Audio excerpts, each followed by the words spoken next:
प्रत्येक बाईंना ना स्वयंपाकाचं भरपूर टेन्शन राहतं की स्वयंपाक काय करायचं, काय टिफिन राहतो ना सकाळी तर काही प्रॉब्लेम नाही राहत, चला टिफिनच्या निमित्ताने स्वयंपाक होऊन जातो. पण आमचा काही टिफिन वगैरे राहत नाही, ते कॅन्टीनमध्ये जेवण करतात, मी सांगतेच नेहमीप्रमाणे.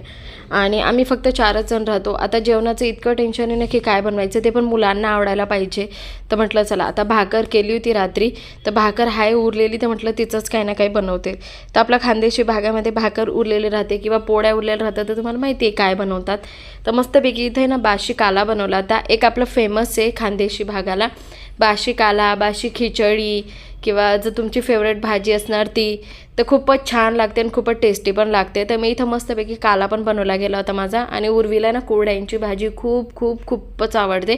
एकदम सिम्पलपणे बनवते मी. टमाटा कांदा कापून द्यायचा आणि शेंगदाणे बस याचा तडका लावून कुरड्या भिजत घातल्या होत्या आणि त्या टाकून द्यायच्या. खूपच टेस्टी लागते. आणि उर्वीची फेवरेट भाजी, मी जर म्हणा ना सगळ्या भाजींमधनं जर तिला पनीरची भाजी आणि कुरड्यांची भाजी दिली ना, तर ती कुरड्यांची भाजीच खाणार, तिला इतकी आवडते.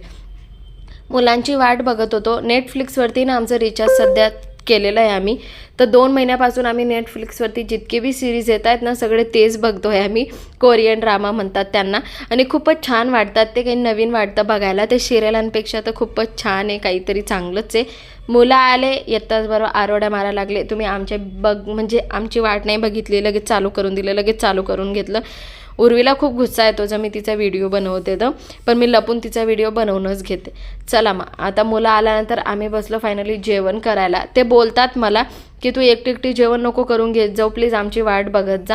आणि त्याच्या अगोदर मला खूपच भूक लागून जाते, पण मी त्यांची वाट बघते. आणि मग आम्ही मस्तपैकी जेवण वगैरे केलं.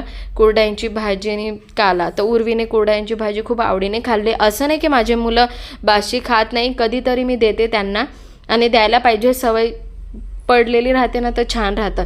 संध्याकाळी कपड्यांच्या घड्या वगैरे काढल्या, इतके सारे कपडे होते आणि मुलं अभ्यास करत होते. त्यांनी त्यांचा अभ्यास स्टार्ट केला करणं. तेवढ्यात म्हटलं चला मी स्वयंपाक बनवून घेते. आता सकाळी कोरडं होतं तर संध्याकाळी रसावाला काहीतरी बनवायचं.